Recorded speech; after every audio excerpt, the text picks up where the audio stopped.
You're right. Okay. So hello to everyone in the room and those joining us online. Welcome and thanks for joining us. My name is Moshkan. I am a youth delegate of the Baha'i International Community to the United Nations. I am also a member of the UN Department of Global Communications Civil Society Youth Representative Steering Committee. It's always a mouthful. So we're holding a session today titled Championing Meaningful Youth Engagement at the UN, where we're going to explore the ways that youth can effectively engage with the UN and contribute meaningfully to global dialogues. So I'm delighted to be moderating this session where together we're going to learn from the lived experiences of our incredible panelists who have been actively engaging with the UN for some time now. So during this session, we will get a chance to hear about their personal experiences and the opportunities and challenges they have overcome, as well as their thoughts on next steps for empowering youth and their advocacy. So we hope that you will walk out of this session hopeful and empowered to contribute to global conversations at the UN and the world at large. So before we get started, I would like to pass the floor to someone who does not need an introduction. Unfortunately, she could not join us here in person today. We're missing her, but that is Ms. Hawa Diallo, aka Auntie Hawa, to a lot of us, to offer introductory remarks. So Hawa is the chief of the Civil Society Unit at the Civil Society and Advocacy Section at the UN Department of Global Communications. She has extensive UN field and headquarters experience in public information outreach and fostering civil society partnerships, particularly in youth and women's organizations. So over to you, Hawa. Thanks so much. Thanks so much. That's also a mouthful. Well, greetings everybody. Regardless of where you are connecting. Am I hearing an echo or am I good? You're good.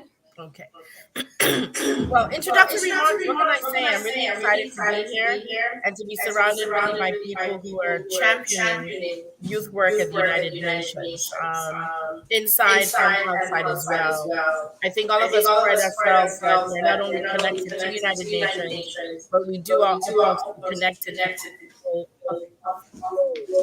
For me, that's why like International Youth Conference is really a great platform, because we find ourselves, talking to, working with young people, from parts that, maybe even at the UN we're not able to always reach.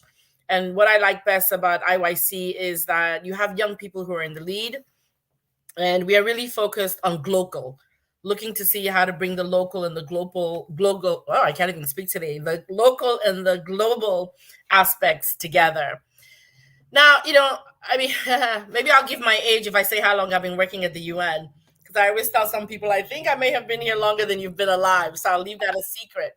But for me, it's really an exciting time, and I'm sure everybody, even especially Esther, who's also from the UN, will agree, because the youth docket is something that's been in the UN from the very start, from the start of the UN. And it's really been a long journey. But I would say maybe in the last 20 years, I've seen like such a pivot, such a boost. I know a lot of people have heard about the creation of the UN Youth Office. And it may sound like a simple thing, but that's something that's been a struggle. That's something that's been a journey. That's something that's been blood, sweat, and tears to get to where we are. And of course, the UN has always engaged with young people, and young people have always, been in different spaces at the UN. But to really talk about meaningful engagement and to really have a UN office, that's a big deal. I don't know if you guys get it. It's a big deal. And I think that we have to thank, people like the youth, former youth envoy. It sounds funny saying that, Jayapma, who is now back home in Sri Lanka, and her team. And I think all the different parts of the UN, like the Department of Economic and Social Affairs that has the youth program, or the office that Esther works with in the Executive Office of the Secretary General, that has been really specifically pivoting towards young people. And of course, to thank all of you guys, because there were so many consultations at the UN.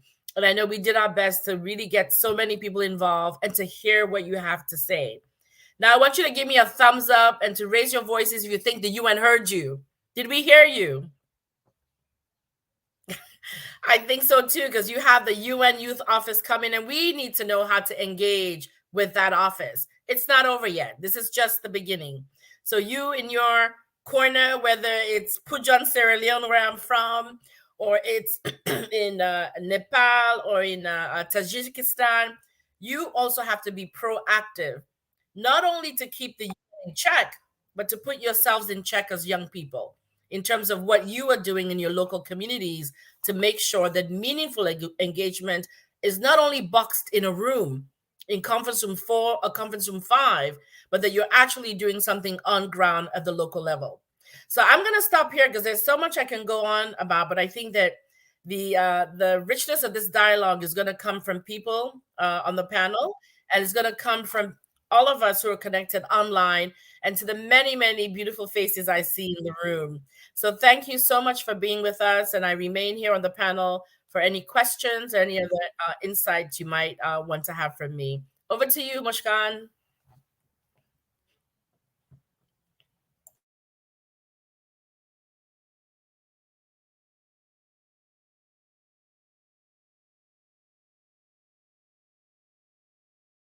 You have to unmute the room.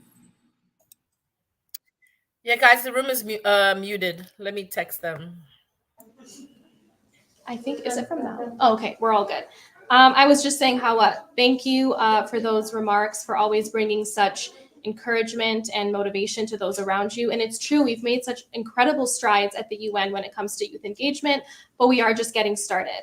So I would now like to introduce our incredible panelists sitting beside me, as well as, some online. So here we have Claire Kirschenbaum, who is a member of the UN Department of Global Communication Civil Society Youth Representative Steering Committee. She is also Lehigh University's Youth Representative to the UN for Gender Equity and Youth Empowerment. As co-founder and president of the UN Association USA Lehigh University chapter, Claire engages students on campus in the processes of the UN. Welcome and thanks for joining us. We also have Isaac Bayo, who is the youth advisor for Sierra Leone at the UN's permanent mission. He is a dedicated advocate and diplomat, known for his philanthropic work in education and healthcare in Sierra Leone and his global advocacy for youth engagement in peace and development at the UN. His efforts have significantly impacted both locally and internationally, empowering young people in communities worldwide. Thank you for joining us.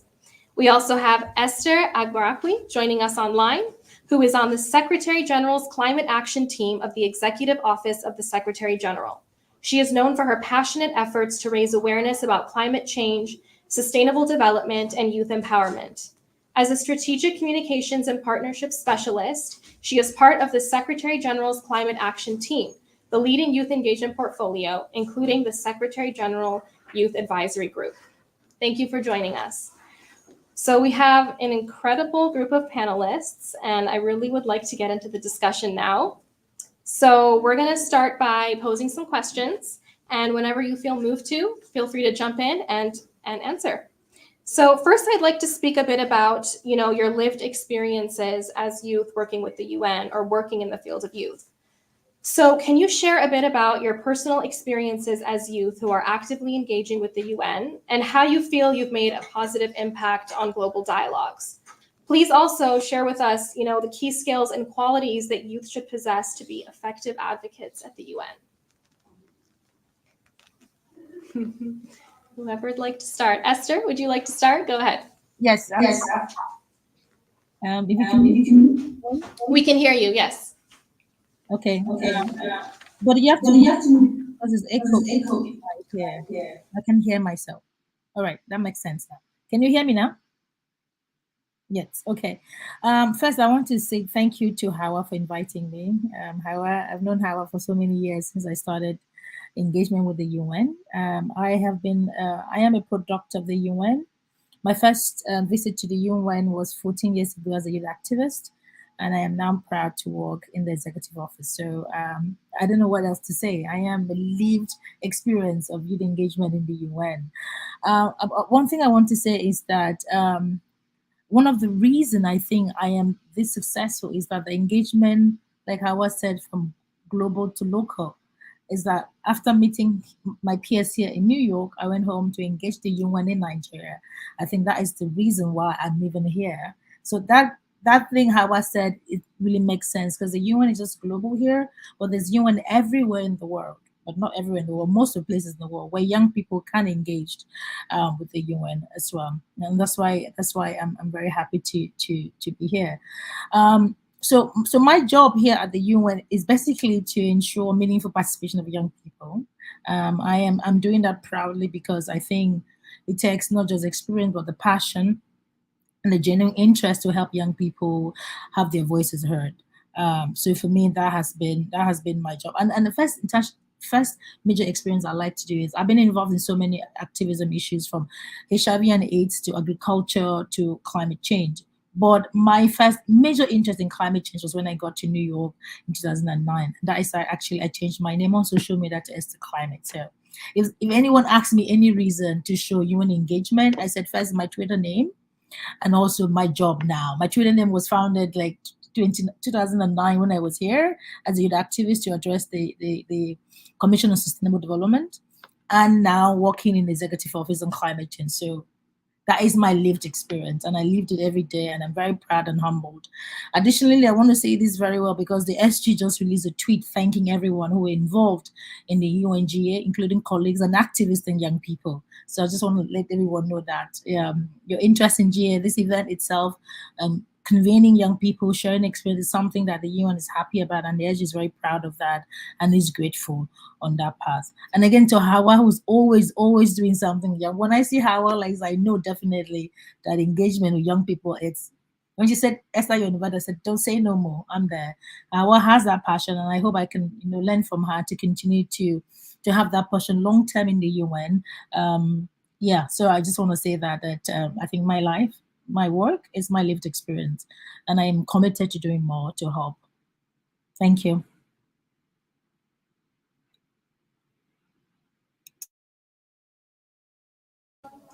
Okay, there we go. Thank you so much, Esther, for sharing that and highlighting the importance of the global and local efforts. And there are youth all around the world who want to be engaged with the UN and who are passionate about advancing the SDGs.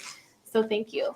I'd like to pass it over to our other panelists here in person to go ahead and share their interventions.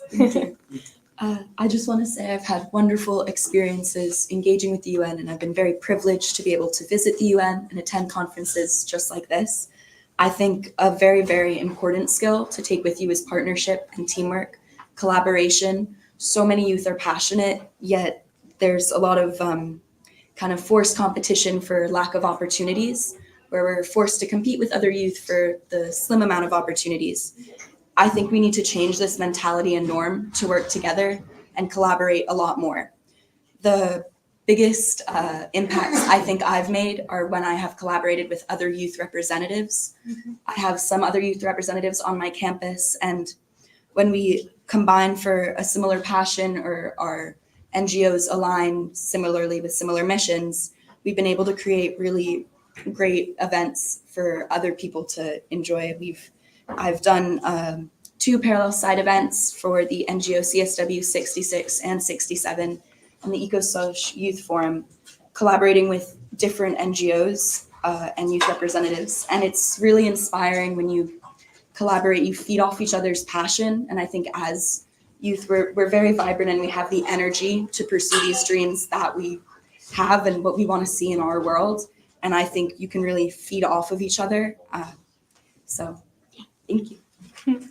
Thank you, Claire. I really liked how you highlighted the importance of partnership and teamwork.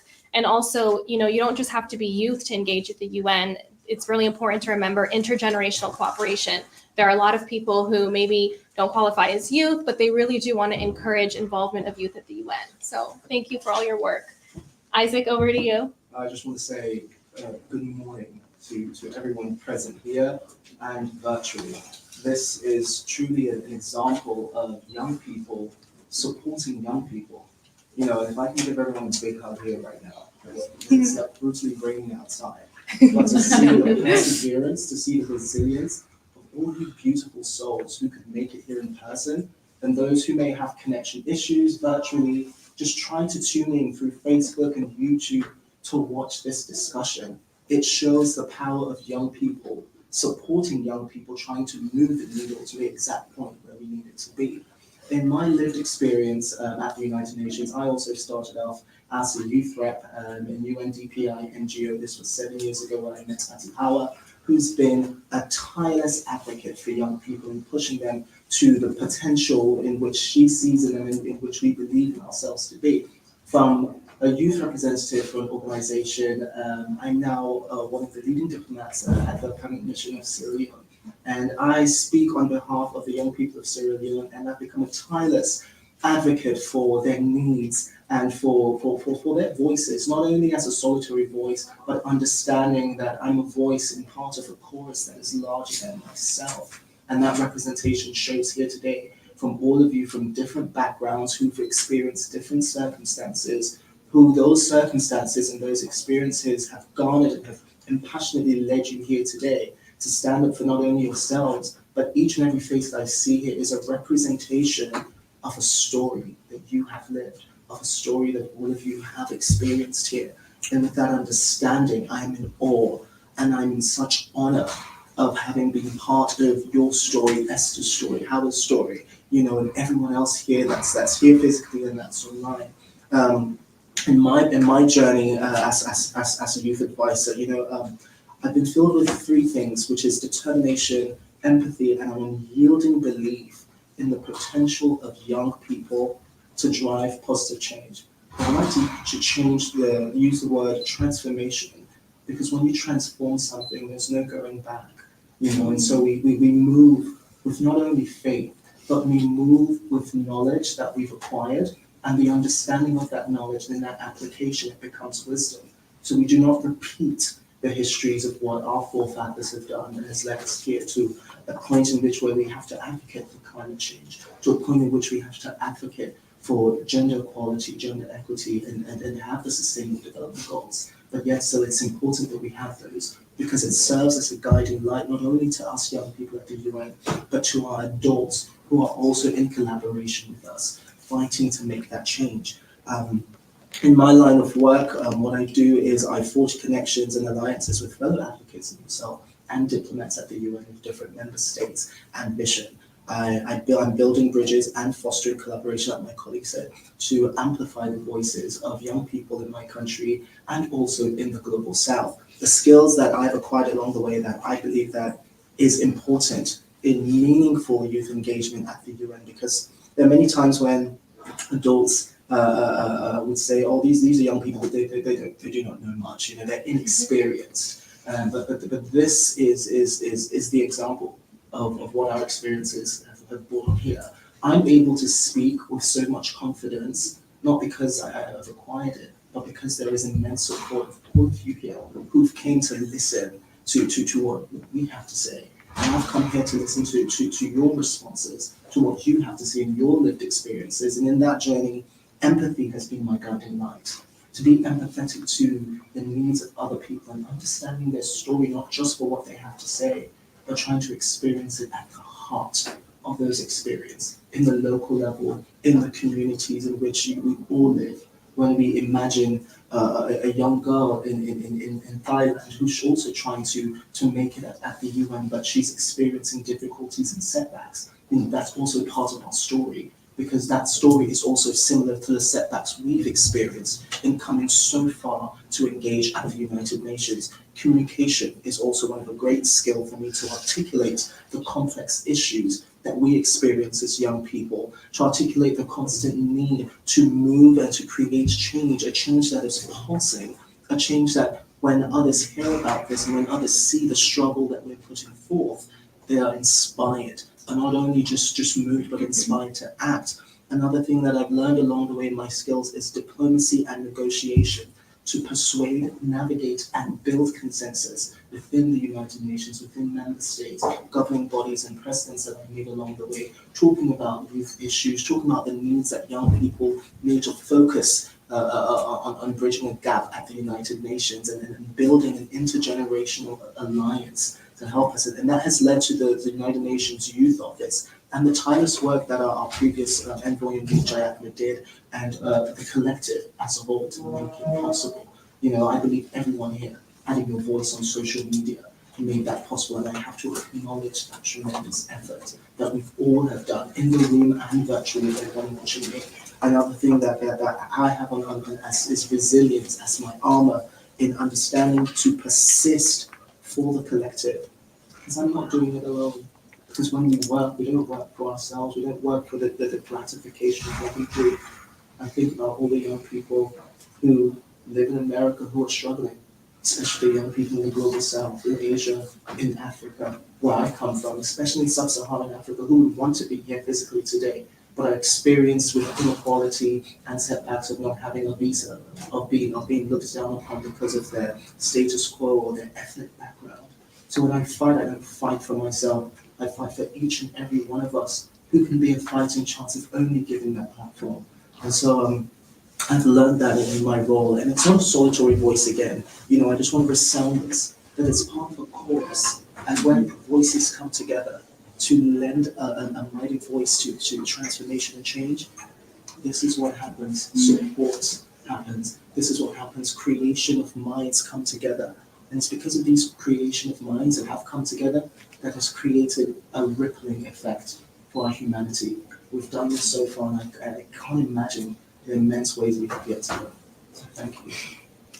Thank you so much, Isaac. Yeah, that deserves I was so moved by so much of what you said. I got teary-eyed halfway through. But there's so much to unpack with what you said. Thank you for highlighting the privilege that all of us have to be in this room. And thank you to all of you for showing up in the rain on a Saturday. I'm sure it wasn't easy, but it really shows your dedication. But I hope that we can get a chance to unpack some of the important points you made on transformation, empathy, and resilience. But I want to get into some of the opportunities and challenges in youth engagement at the UN. So what would you say are some of the opportunities that exist for youth to engage at the UN, both at the global and local levels? And what are some of the common challenges that young people face when they're trying to engage at the UN, and how can they be overcome?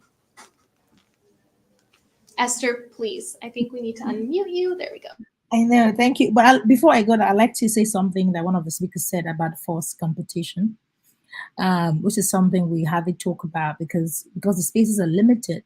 Young people are left to compete in those spaces, and I'd like to share an example that I just reflected on recently in the Climate Summit. So this year, the SG hosted the Climate Ambition Summit, and primarily for first movers and first doers who are raising ambition to address climate crisis and also to fast forward transition to renewable future. But of course, as you want to meet with young people, we come up with all the young people. So what we did was to avoid this forced competition. So from the design of it, we co-designed the engagement, the entire engagement process, including selection, speakers, and the agenda itself with the young people themselves. So that we give them the power to choose for themselves, to self-organize. So one way of trying to limit or avoid forced competition is allowing young people to self-organize by themselves. It legitimizes their engagement. So something I am very proud of because I have been there and I understand it. I've seen it. Especially when young people are elected leaders, we need to respect that the leaders we're engaging with have been elected by their peers. So that gives them legitimacy to tell us what we need to do in our job as the UN size to listen to them and engage them. So that's one thing I wanted to flag. And it's been amazing because collaboration and partnership was the only way to do that. We're respecting these young people's wishes and for also them to respect us that not every young person can be in the same space, but allowing them the power to choose who they want to choose and making sure that it's criteria, regional balance and gender balance, and also reflecting minorities in the selection. So I wanted to reflect, it's always going to be very hard to have young people in the room completely, but with collaboration and partnership, we can avoid forced competition. So that's one thing I just wanted to flag. And I'm very proud of the young people I've worked with this time in GA. Very proud with all of them. They've been amazing. And I think we need to acknowledge that it's not easy to have a young people fight to get engaged in the UN. It's hard, emotionally, physically, and mentally. And also to respect that and see that we do all the best we can to make sure that we platform them because they must have their voices heard. And we're very lucky to have the SG, who is an ally, a default ally. We didn't need to preach to him to do that. And I know Hawa said we need to thank the youth envoy for the youth office, but we also need to thank the SG and the DSG for the vision to want to do it. If they don't want to do it, no one's going to push it. This is the leadership of them. And I think it's also going to be a legacy for the leadership to have that youth office to get there, because it's hard behind the scene to get there. I think we just commend that we're very lucky to have a Secretary General who's passionate about meaningful young people, who's engaged with them. Example, because 2019 he hosted the first ever climate summit in the UN headquarters. The UN had the Youth Climate Summit. In 2019 he hosted them. Beyond that, he formed the Youth Advisory Group because he wanted that voices outside on the street to be inside in the room when he's discussing and shaping climate change agenda around the world. And we have that. He listened to them every time. He invited them to come here to shape the summit. And then in turn gave the work with the youth constituencies to make that happen. So that is something I wanted to reflect. And I like that we raised that force competition, that through collaboration and partnership, we can do that. And also the issue of intergenerational partnership. When I first heard the word was when in 2012, when we had the Rio Plus 20. And then I will understand that intergenerational partnership can exist. And I want to commend Mary Robinson, who was always fighting for that. In her words, because she's an elder, I've been an activist, a government rep, a head of government, and now an elder, to see how we can reflect that young people need adults, because we're going to grow to where adults is. So we need adults as collaborators, as partners, and also as allies. Some adults are not allies. There's nothing we can do. But we can find the real allies who genuinely have the interest of young people in their heart. So it's going to your question. I think one way we can really meaningfully engage young people is, for us, is also seeing how the youth advisory group are implemented in countries. And we've seen that the UN resident coordinator system is open to have youth advisors in their country teams. We've seen that in Serbia, we've seen that in Eastern Regional Office, where young people are helping to shape the UN program in their countries. There's nothing more like that. I mean, my first example was getting involved in the World Bank Youth Forum in Nigeria. It never happened. That was the first ever World Bank Youth Forum around the world, because we demanded it. Nigeria was very important. Nigeria is still important to the global development. We demanded it and they listened, and then we formed it. I think World Bank tried to replicate that around most of the major economies or emerging economies. But young people should ask. And I think that's also one way of holding the UN accountable. Because the UN is in your country, so what are they doing in your country? So it's your job to do that. I think for me, that's one way of meaningfully engaging young people in the UN world, is to make sure that young people are engaged in the rural, in the national and regional offices of the United Nations themselves. And those regional offices and country offices are representative of the Secretary General. So you don't have to wait to come to New York to engage the SG. You can engage the regional coordinator in your country and all the issues that the Secretary General here is passionate about, because they are appointed by him as their representative. So for me, I think that is one thing I wanted to flag.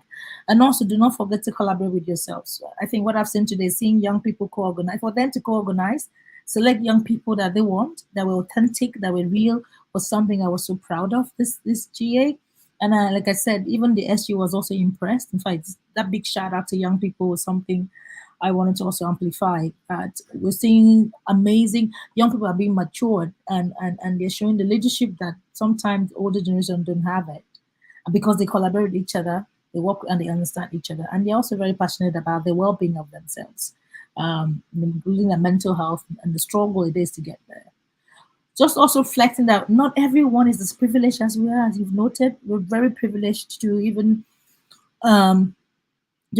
be associated with the UN. I am too privileged to work for the SG. I understand that, and I don't take it for granted. And I think I reflect that a lot of young people don't even know what the UN is, who voices also matters. Some do know, they don't even know how to get from the local community to where the UN is in their country. They don't have that resources. They don't even believe that even when they get to the gates will be open for them. So there's a lot of barriers that still exist within that. So my recommendation would be, if you're a young person privileged, help other young people to grow. And I think for me, that's the personal motto for me. I have been privileged to be here. I'm continuing to platform young people. It's a job, it's also a passion as well. So that's my feedback. Thank you. Thank you so much, Esther. Hawa, I see that you have your hand up. Please go ahead. I wanted something. I think I need to be muted. other room. Hi, I just wanted to piggyback on Esther because Esther, you really, really gave some great points. And the reason I'm flagging it is because somebody in the audience have posed a question to me in the chat. You know, what strategies young people can use, you know, to make sure there's meaningful engagement. I think that all of what you said are some of the notes that I was writing down also to answer that person.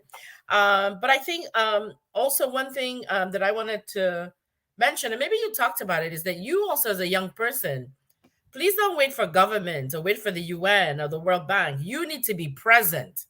You need to be proactive. You need to know your information also. You know, and I love what you said about the partnership and you know, activating on the local level, and then also intergenerational, because that's something. I'm the biggest youth advocate, and yes, young people are all of that, but guess what? Some of us old folks don't, you know, we have it going on too. So be sure be sure that it's intergenerational. I can understand that some things you have to be very specific and focus, let's say, on gender, on youth, but as much as you can, bring in other expertise across the generations into what you're doing.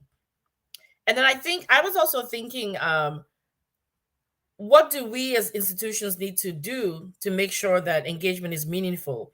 Somebody said something the other day on a panel, and I laughed. And when I thought about it, I'm like, oh my God, this is so real. That we talk about bringing people to the table. But then they said that table is so high when you get there that, you know, you're like this. You can't even see what's going on. So we in institutions like the UN need to make sure that it's an equal level playing field.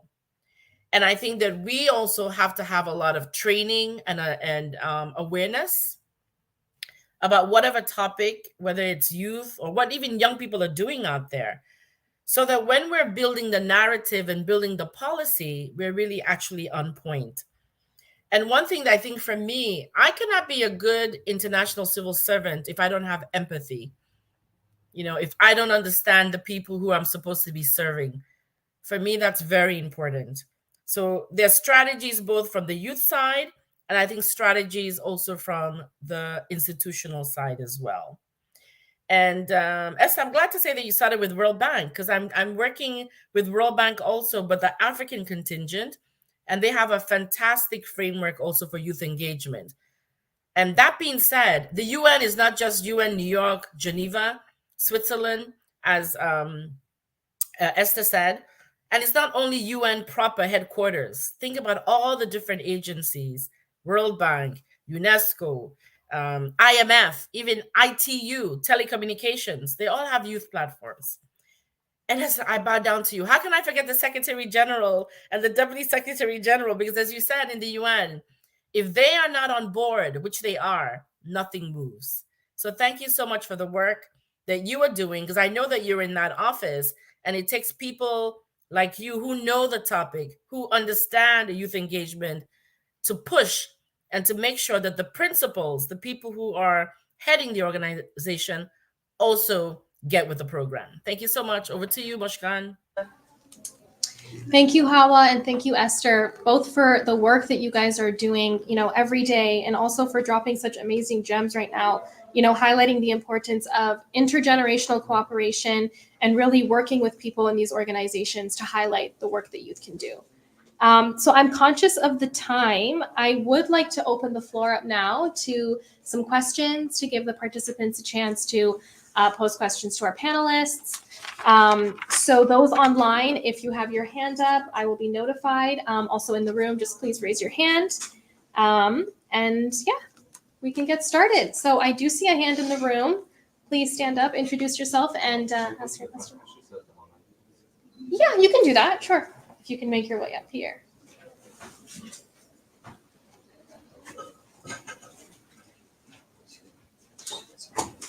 Which should I be You facing? are visible actually. Oh, should I sit here?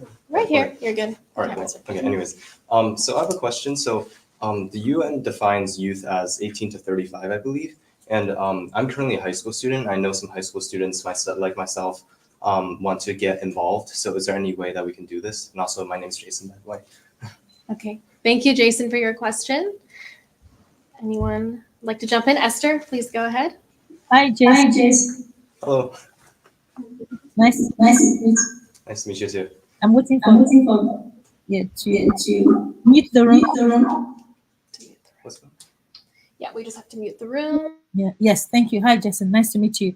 My name is Esther. It's nice to meet you. So the UN, yes, do have a UN Youth Strategy U 2030 that was launched by the the former Youth Envoy. It defines youth as second, but because young people are not homogeneous, we tend to use the word young people. So we have that is like, for me personally, that's the kind of framing I use, because young people now, in fact, youth engagement sometimes led by really young people, some of them young people below 18. So yeah, and you can definitely be part of the UN youth engagement or young people's engagement. Additionally, too, we have we have the UN Foundation that manages the young people engagement with the UN that are based in the US. I think AUN USA. So you can definitely be in touch. I can connect you to UN Foundation's colleague who are working in the youth engagement, because we work with them very, very much. So there are many ways, I promise you, to engage with the, whether in the university or at national level, state level.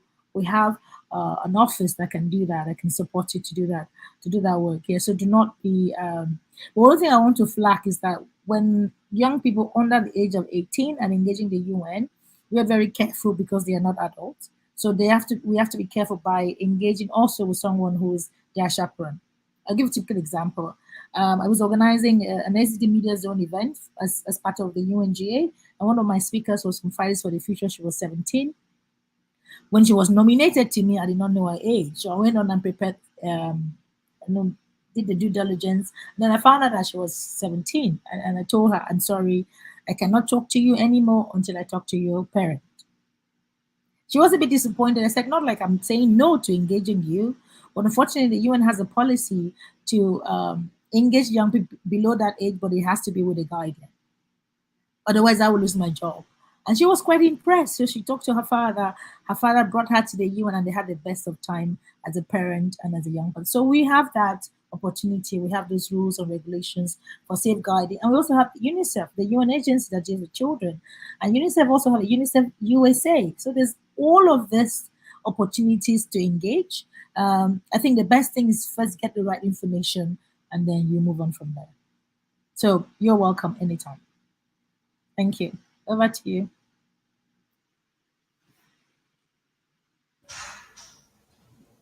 Just let me know. Oh, okay. So yeah, thank you so much for those opportunities and referrals. Actually, yeah, I'd be very interested if you could actually refer me to the opportunity you were discussing prior. I'll shoot you like a LinkedIn request or something. All right, thanks so much. I appreciate it. Thank you so much for your question. And thank you, Esther. So I see another hand in the room. We'll take this question, and then also if there's any questions online, we will get to you after. So please, you can either stand in your seat or come up here, however you're comfortable. I can just talk from here. So Sure. I'm Nicole. Hi. So I've had the privilege to be involved with many different types of like UN events, like helping produce different events.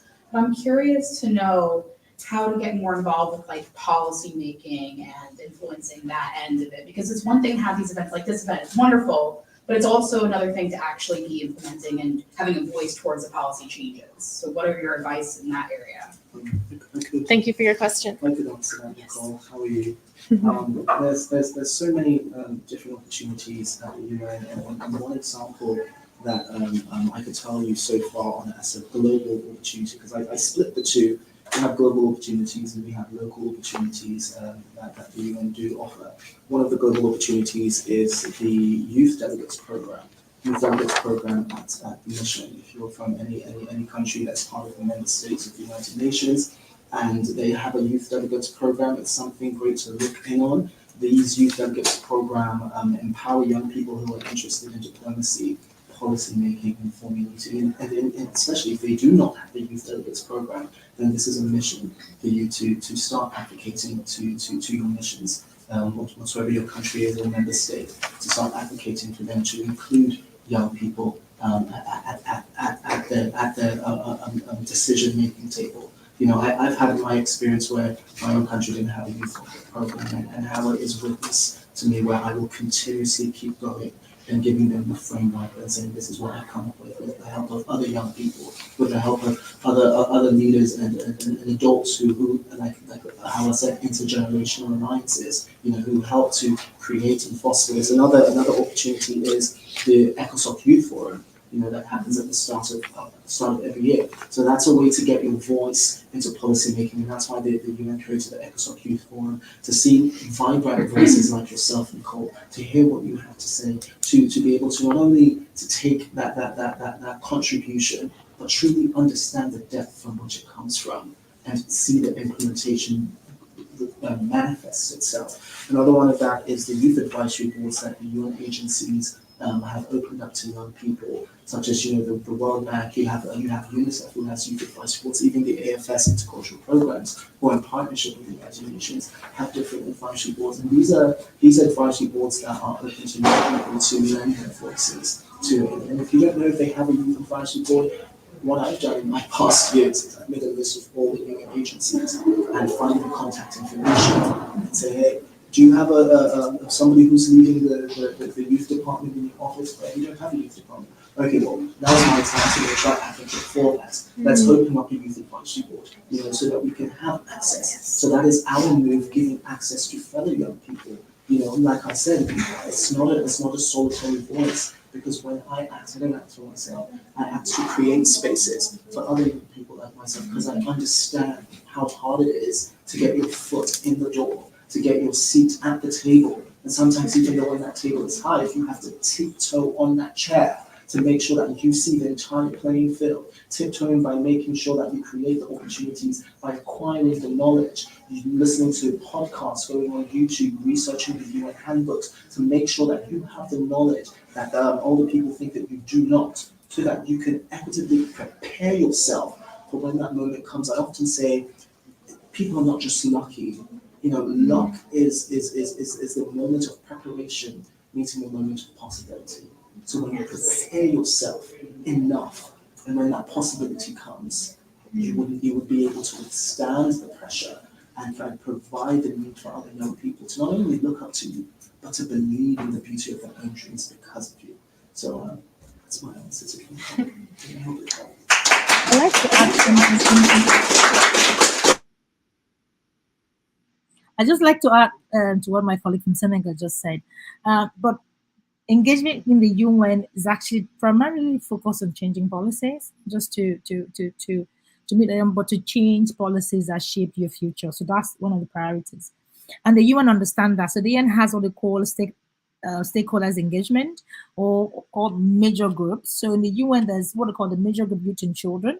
They are the official constituency of young people in the UN that has been mandated by the General Assembly or something like that. Correct me if I'm wrong. The major group children and youth are the biggest youth constituency, and their job is to change policy. So yeah, they are a group of young people, and you're welcome to join them, that are shaping the policies of the UN with their own voices and contributions. They have major group children and youth. I think it was designed during Agenda 21, which is where the first time I got into the UN was during that context. Agenda 21 replaced after the MDG, the SDG. So there's that kind of a lot of transition of development agendas within the UN. The UN is very complicated. But anyway, there are a group of, and you can join them online. You can Google it, Major Children and Youth, you can join and pick up a working group that you're interested in. Because if we're talking about policy, you have to join a policy that you have expertise in or interest in. For example, for me, it's climate. Yes, so they have that major group on climate. There's other ones on the SDG 7, even all the SDG 1 to 7. There's one SDG 7, which is the renewable energy, and SDG 17, which is on partnership. And of course, so those are the groups where they are mandated to have engagement with the UN, within the UN system. The UN is an intergovernmental place. So the UN is supposed to engage with the government. That's how it was created, unfortunately. But as the world has changed, there's an allowance or allow non-state actors like youth group, businesses, scientists, NGO to engage with the UN, because every voice matters. So yeah, there are platforms like that you can do. They meet regularly online. They meet in New York. In fact, they had a meeting yesterday to discuss the Summit of the Future. So next year, there's going to be a major summit around future generations next year. So if you want to change the policy, you have a time now to engage with those key groups, because those key groups are recognized groups. including the youth, including where you are now. For example, Bayer is an official constituency of the UN, so you can engage through that to change policy. So there's a lot of them. You just need to find where. And I can tell you, if you Google, you can find where. It may not be a lot outside, but if you put it in the internet, you can find out where. Even on social media, just Google. For example, in climate conversations, in climate negotiations that's going to happen in COP28, there's a group called Yongo, the youth constituency, that engages formally in that space. And I tell you, they are recognized. They're the only group recognized officially that can mobilize young people and have a united voice and have an engagement in that process formally. That's recognized. So there's a lot of groups like that. You just need to find them and you can see how you can participate. It's a lot of work. I am a product of that. I think that really shaped me coming now. I remember when we carry our laptops around the UN, we sit on the floor. Sometimes they kick us out because it's supposed to be only government. We'll kick us out, we wait outside. Yeah, we go out. No worry, we go out, we wait outside, and then we find a country that is an ally to make our input to there. I remember Grenada was one of the group that helps to form officially the youth constituency in the climate. They took the voice. They said, "Hi, I'm Grenada, but I'm looking for young people." So we have to find ways to do that, and we did that. And I think that's why. But those platforms exist. You just have to Google and find them and sign up to them. And they meet regularly, virtually, online, in person. And if you're in New York, I'd say you're a bit privileged to join those groups because you're in New York or you're in America. Or then those done virtually, and then when it comes to coming here, some partners support them because they must have youth voices present as well. So yeah, so that's how we are. Over to you. Thank you, Esther. Hawa, please, we'd like to hear from you. Sure. I'm again asking for the view. Sure, I'm just kind of looking at the chat and being a busybody there, talking to people. But there's some good questions there. Oh my God, my friend from Malawi, I don't remember his name. He's asking, how can young people in Malawi, it's Martin, be involved? And as I was saying, I was trying to put in some links of certain things that are happening, but it's failing. So maybe on the app, we can put some of the links. So make sure you join the IYC 8 app. I think there on the app, we have already the link to sign up for the digital newsletter for the Department of Global Communications. There's one just for NGOs, and there's one dedicated to young people. So there we get stuff from all around the UN, and including all the fabulous work that Esther and I do. And we post about it there on the newsletter. So you need to be informed. You can't just be sitting down and going from conference to conference and think things are going to happen. You need to activate yourself. You need to read. You need to know what's going on. You need to find out, hey, IYC, oh, next week it's World Bank. Next week it's WHO. And, IYC was created because we all cannot afford to buy a ticket. And guess what? When some of us get there looking like me, we're not getting a visa. Maybe not the first, the second, or the third time. So there are lots of things that are happening online. But there are also lots of things happening in your country. Esther mentioned the UN system. A lot of UN agencies are in all the countries, and there's always a UN resident coordinator or a UN information office. And the one thing I have to say, if you go to Martin, you get there somewhere in Malawi and you start talking and you get no, keep pushing, be persistent. We heard this yesterday. Never take no for an answer. There's going to be that one person, like what Esther was saying, maybe that will open up the door and push your issue. So I think that's important for us not to be passive, not to be just sitting around and waiting for something to happen. You need to take action. Somebody else had a question, Mohammed. He's saying, what awareness and knowledge should we pursue to be an effective asset to the UN as youth activists, like familiarity with the UN strategic framework or the environment? I'll pass that over to the panel. Thank you.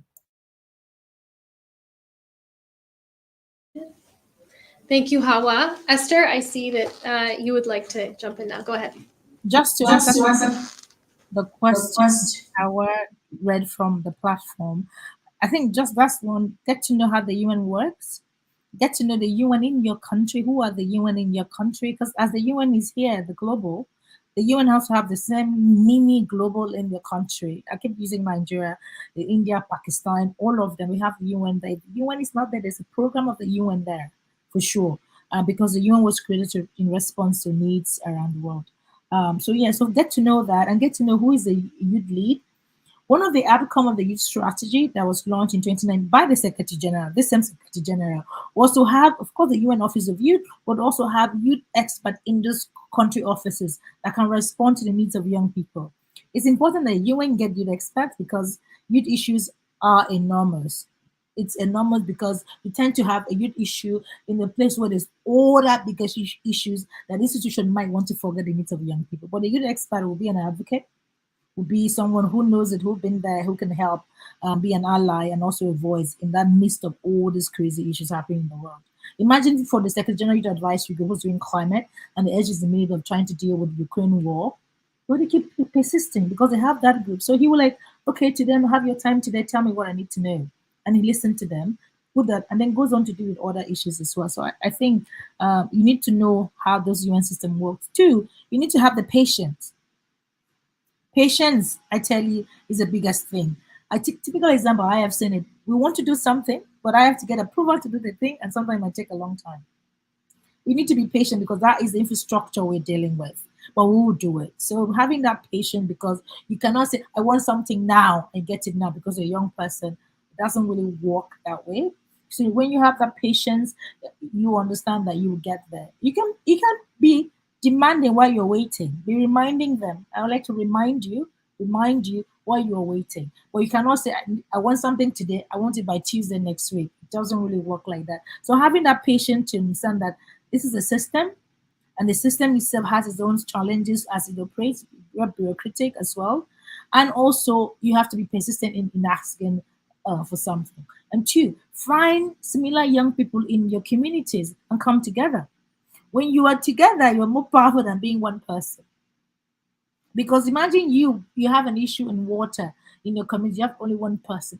Imagine having like 10 of you.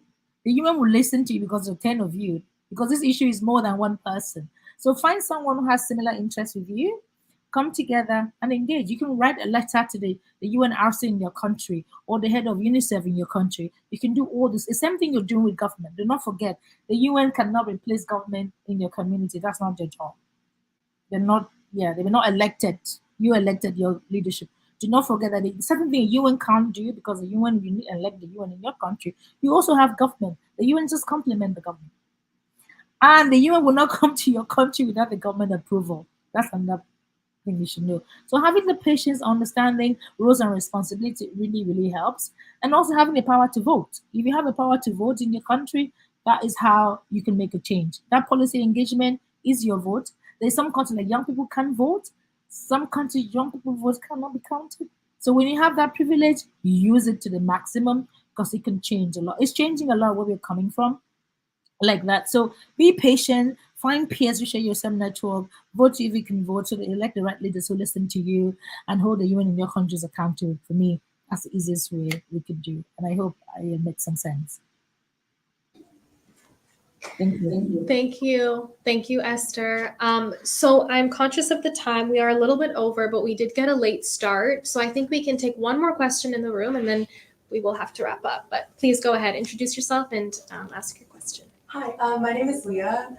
Something that I've noticed engaging with the UN and consulting on UN policy is that it's extremely hard to, first of all, get a seat at the table. It's harder to get policymakers to listen to you as a youth. And the hardest thing is to actually see our feedback and our recommendations put into policy. So the question I have for you is, how might we as youth be able to ensure that our feedback and our ideas are not only heard, but that they're implemented and that we're able to see the results from our engagement with the United Nations? Thank you for your question. Esther, please go ahead. Okay, one thing I would tell is that the two things, when you get up from my experience working, for us, because we have a youth expert in my office, so that already taken, it comes to me to work. If you make a request to a policymaker and there's no youth expert, there's going to be a challenge. So that's one thing the youth strategies that we have to engage young people to deal with young people's issues directly as it comes, because there's a lot of issues happening around the politician or a member state. All right, there's so many issues. typical example for my work for the SG, if there's a letter to the Secretary General for something, something, something, I'm the youth expert. So I take it up immediately. It's assigned to me automatically if it's climate related, automatically, and I have to do the work. Imagine not having that in that person's office. That might not happen. That might not happen. But you may not have the output that you need. Well, you probably will have it, but later on, because that's when the person has the time to deal with it. So we will encourage the system to have a youth expert, a youth program coordinator in their portfolios to help address young people's issue, because they're always urgent issues and you cannot leave them behind. The system was created to listen to adults. I mean, that's how it works. Only adults, I mean, culturally, even from my own side, only adults can speak when when they're a group. It's like that. So not naturally it was. We have to change that, but deliberately having experts, young people experts in those settings. Now, to respond to your real questions, from my experience with the Secretary General, you always listen to young people. It may not be everything young people want because there's other competing issues, but there's one thing you definitely listen to young people. And I think that's why we're having a lot of youth engagement in climate action than anything in the world, which is why I'm proud, to work on climate, and like everything is climate and young people. And young people have really, really put that in the banner. And he has grabbed and said, like, no, young people activists, this is what he's saying. And that commitment he made in 2019 is still here. But beyond that, again, too, the UN want to better respond to other needs of the young people by creating the UN Youth Office of Youth, which is going to be a massive institutional change in the UN, very big, because every youth issue now is going to be systemized and addressed accordingly, because hopefully they'll hire young experts in the system. So does that make sense? So sometimes you definitely will get the result, but it may not be immediately. That's why I ask for patience. Some of the things you may request may not be in line with what is happening in that context. There are other contexts that we cannot say publicly, and you need to understand that as well. But your voice will definitely be heard. In that sense, I don't know what I mean. I got an email yesterday from the youth group I was working with. They felt they were meaningfully engaged because they actually listened to them. I read remarks to him. Sometimes he doesn't read it; he just speaks from his heart, which is quite interesting. So I was like, okay, that's fine. His remark is even better than what I read, always, all the time, because he responds as a grandfather, as a father, as a politician, and I am just a lead expert. So these are things we try to do. But be patient. May not be all what you need, but definitely something will work. But if you keep continue asking for that, maybe the next time it's going to work. So that's why activism exists for the same purpose. To keep pushing for that. That's just what I wanted to say. But it's important to have in their institution to help respond to the needs of young people. Over to you. Thank you. Thank you, Esther. So I realize that we have run out of time, but I do want to give the opportunity to the panelists to offer some final remarks. I think we can start with Claire over here and then pass it over to Isaac. Thank you.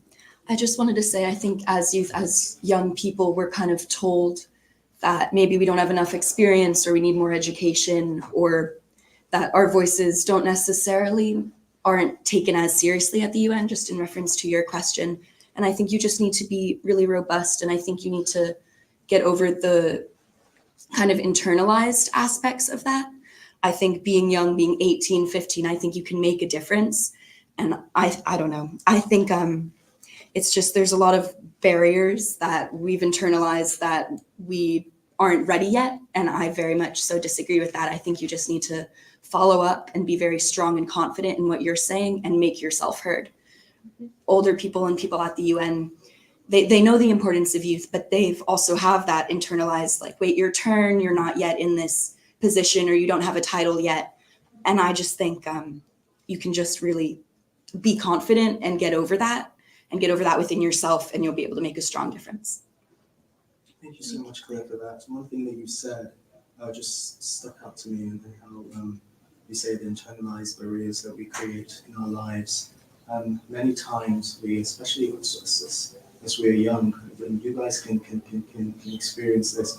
When we're younger, we believe that, I remember when I was 3-4 years old, I thought that if I go to the highest building, I could touch the sky, until I started learning that, the sky is really far away. We understand this, we're young people, we're idealists. We think that we can create a rocket or a train track to the moon. We imagine the impossibilities to be possible like that.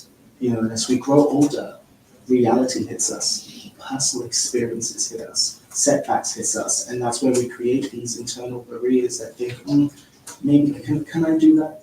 We start doubting, and so don't let that flame, that youthful flame that's ignited in you, that's ignited in us, be quenched by the reality of life. Let's remember that we create our reality. And when we are reminded by that we are so powerful to create the reality that we want to see, we also understand the supports that we have, not only within ourselves, but others. And just want to do a little exercise just so we understand the meaning of that, especially in those who are virtual. You just put your hands on your chest, and us that are here, you can just reach to the person next to you and just place your hand at your back, just like that. Right, good. Now, first thing, those that put their hands on their chest who are virtual, if you feel that, that's your heart beating. That means you have heart, you have purpose. There's a reason you woke up today. There's a reason God allowed you to wake up, because you have something, a part to play in the whole tapestry of living. That in itself is powerful. And those of us in this room, let us feel the hand behind our backs. Let us feel that we have other people supporting us, especially young people. And let us remember this time that when we experience a setback, when we experience personal setbacks by our self-doubting, when we experience times that are hard, and when we are put to wait and be patient because we are creating space, let us remember that I have someone who is supporting me. I have a multitude of young people who have my back. So whenever we walk into the room where we feel nervous, let us remember this moment to say, hey, I didn't come here alone. I came here with every young people who is fighting for me in their own way. So that's what I'm doing. This is what support looks like. This is what love feels like. Finding strength in our vulnerability and building up from there. Thank you.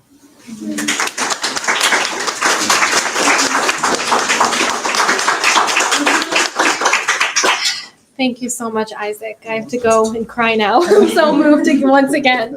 I want to give the opportunity for Hawa, if you'd like to say some final remarks. And I don't know if Esther is still with us. I don't see her on our screen. She may have dropped off. Maybe she'll come back on. I'll text her. I'll wait for the mute. And really, it's to say thank you to everybody. I mean, I'm inspired, and really taking, I think, a lot back with me from the discussion, from the panel, and especially from all the comments that I've seen on the chat. Thank you so much, everybody, for staying connected and for giving your ideas. And we'll work with the team in IYC 8 because there's some great comments there. And to make sure we get the information over to you. I wasn't able to post any links or emails there, but we'll definitely make sure you find a way of getting connected to us. So listen, I've been sitting here listening and I am inspired. So all I can say is no excuses. Go out there. Let's do it. Thanks for coming. Over to you.